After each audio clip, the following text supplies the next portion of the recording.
The order? You guys got it? I have 4 up case and a case. Good. All right. Are you guys good for me to start? Or the sweater, are you okay? Yep. Can we start? Yeah. Good? Okay, awesome. Okay, first, topicality. Reduction to military presence are measured in personnel, not other military activity. Between 2006, while exports of defense articles increased by 130%, U.S. military personnel fell by nearly 40%. Hence, U.S. military presence has declined in the region over the last 30 years. Their plan decreases mines, not military personnel. This hurts our set grounds predicated on troop movements. T is a voter for fairness speak. They need to have predictable arguments because otherwise we cannot form disheads against those arguments, and therefore, and it is bad for education and bad for debate. Okay, moving on to extra-topicality. The part of the plan that accedes to the Ottawa Convention is extra-topical because it is a global worldwide treaty and does not just target the areas of the world specified within the resolution. This means that they get to claim advantages not related to the resolution. It's a voter because they have not proved that the plan is sufficient on its own, so vote negative on presumption. They obviously needed to claim global impacts in order to say that the plan had any effect, and so therefore their plan is not as powerful as it seems. This is a voter because it exceeds the area specified by the resolution. Okay, politics disadvantage, uniqueness. XIM will pass now, not bipartisan momentum, but there's still a Senate fight coming. Walsh 2015. The House leadership crisis may bring export back. A coalition of 218 Democrats and Senators Republicans reached a critical mass for a vote on the House floor. The bill has enough support to pass. House passage would bounce the issue to the Senate. XIM has passed the Senate as a part of it in July as part of a broader highway bill. Pat Murray pledged to work with McConnell to give the bill a vote. The measure had lost a lot of support when the Senate last voted on it. 64 senators voted to attach to the highway legislation. Republicans fight the plan. Advance the Democrats as weak in foreign policy. Cohen 2011. Democrats continue to be a party defined by our reluctance to use military force. Foreign policy and national security have been the area of policy where national Democrats are far more responsive to potential breakouts for Republicans than their own followers. The foreign policy shift became an opportunity to target France with broad Russian plans. Internally, XIM is key to manufacturing economy. Heinlein and Petraeus 2015. XIM designed to help companies compete effectively. XIM bank actions assist small companies helping to sustain more than 1 million jobs. Without a healthy GDP, there can be no defense industry. The U.S. leads, but we should not take its future successes for granted. XIM helps strengthen the manufacturing base. It helps leading edge sectors compete overseas. In fact, economic decline causes global war, or else statistical review proves. Economic decline may increase the likelihood of conflict, increasing the risk of miscalculation. Expectations of a future trade decline will likely the conflict increases. Bloomberg has find strong correlations between internal and external conflict during periods of economic downturn. The presence of recession tends to amplify the extent to which international and external conflicts self-reinforce, which has the capacity to spill across borders when facing decline. Governments have incentives to fabricate external military conflicts, political science scholarship links decline with external conflict. Moving on to my next disadvantage. China is looking to engulf the region of Korea, the Republic of Korea, in its sphere of influence right now. The U.S. presence deters it. If the U.S. does too little in the region, its allies will bandwagon China. Kim 2015. China poses foreign troop presence in a sovereign nation and grudgingly commits the U.S. troop presence in the region in the Republic of Korea.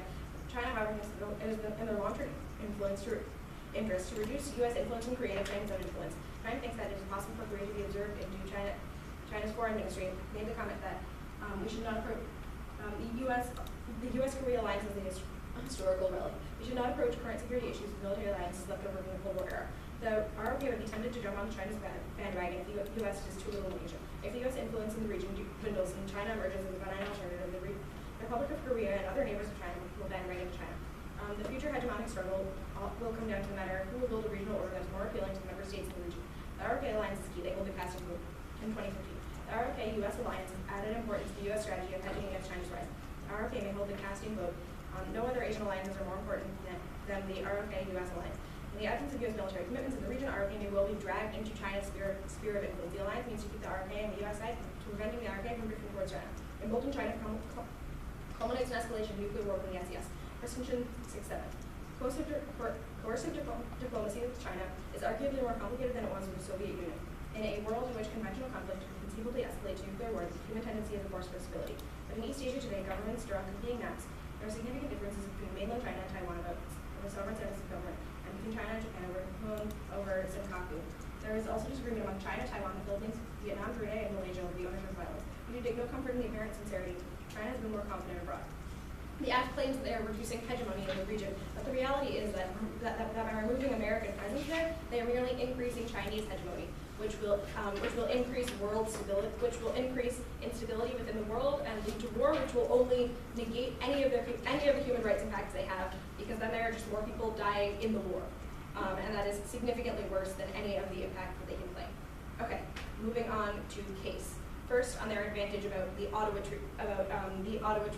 The Ottawa Treaty is bad. It hurts alliances and increases protection for soldiers. Their evidence is biased and ignores the testimonials of South Koreans and U.S. forces. And existing mine protocols are sufficient. Their self-destruct can be detected and extracted.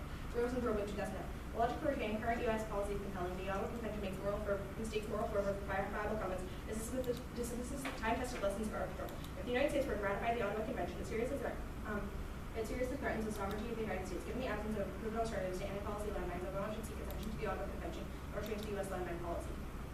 Smart landmines have 99.99% self-destruct reliability rate and are designed to self-deactivate within 120 days. On 1995, the U.S. ratified the Convention on Certain Conventional Weapons, which restricts the use of anti-personnel, anti-vehicle landmines, booby traps, and other devices. Specifically, all APLs must be designed so that 90% will self-destruct within 30 days of deployment.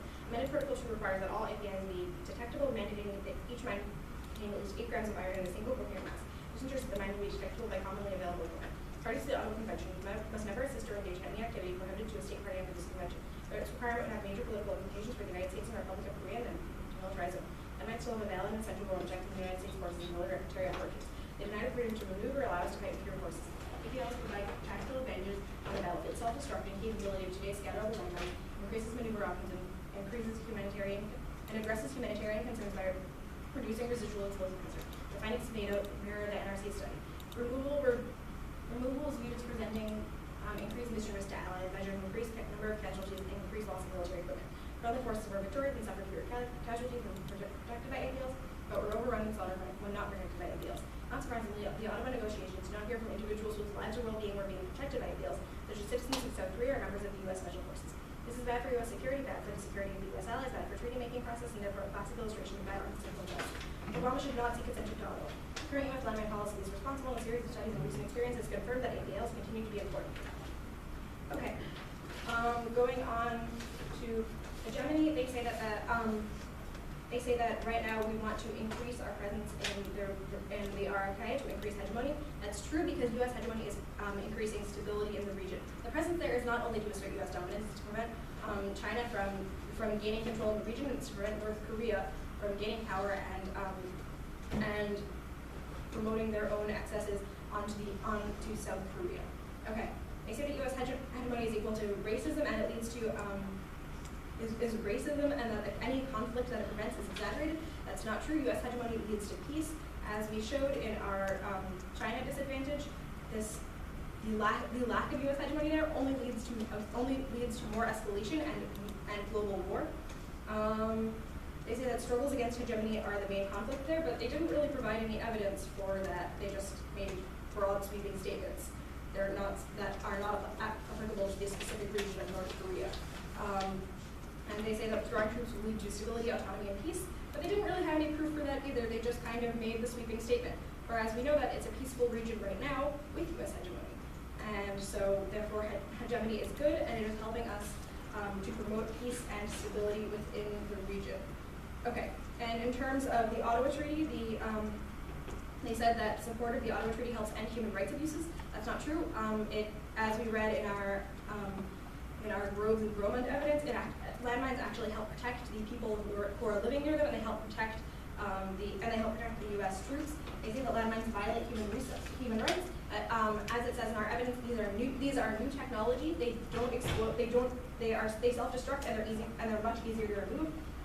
Human rights is the biggest impact, but human rights will be more violated by the collapse of the economy and by a China war than by any kind of landmine treaty, which are right now protecting the civilians and are protecting U.S. troops.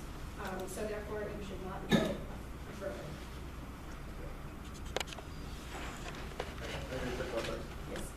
Can you explain to me the beginning of your politics disadvantage, like the whole first whole part? Just like, what do you mean by that? Okay, so export-import is this big bank that subsidizes U.S. global trade, and if it's right now needs funding from Congress, so it's right now going to pass the Senate. But if you try to pass your plan, which will significantly increase partisanship, then there's a good chance it won't pass. So you're saying our plan will increase partisanship, and that's going to lead to an economic collapse, pretty much. Yes. Okay. Just want to show increases partisanship, collapses the big. Okay, I have a question. You said that, actually, I have a couple. You said that landmines are not new technology. Landmines are new technology. The landmines. Oh, you said that the landmines are new technology. However, landmines as a whole have been around since the 13th century. Yes. And were used specifically by Mongols and for defense. And you stated that the new technology, however, what about the landmines that have been there since the war, since the 38th parallel was established? What about those landmines that are currently killing people? Okay, well, we should probably remove those. But that doesn't mean removing landmines in general. So, We need troops to remove those. you can ask your questions after. Okay. And let's see. Now, how would you state that Ottawa, sorry, you mentioned, how would you say that that is extra topical? Well, it's a global resolution. It doesn't apply specifically to the areas within the resolution. And so it means that you don't have any advantages specifically within the economic advantages specifically within the area. They have to bring other ones that are global. Like you could have said that you wanted to remove landmines because they cause specific human rights abuses within Korea. Instead, you're just saying global sweeping statements that don't necessarily apply to the specific region. But they essentially do that. That's what we're going to talk Yeah, about. that's your question. Okay. This is Okay. The next question.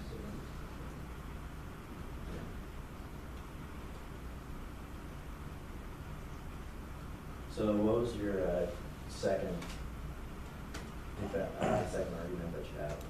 it's extra tropicality for China. Yeah. The China one? Yes. Okay, so basically, if U.S. leaves, then China will just take over and fill the power vacuum, and then it will end up with a power conflict between China and the United States, and Asia will be drawn in, and it will lose both. All of the Asia. Yeah, it's the United States will, China will engulf Asia to its sphere. That's our Kim 15 source. Time. All right. I'm going to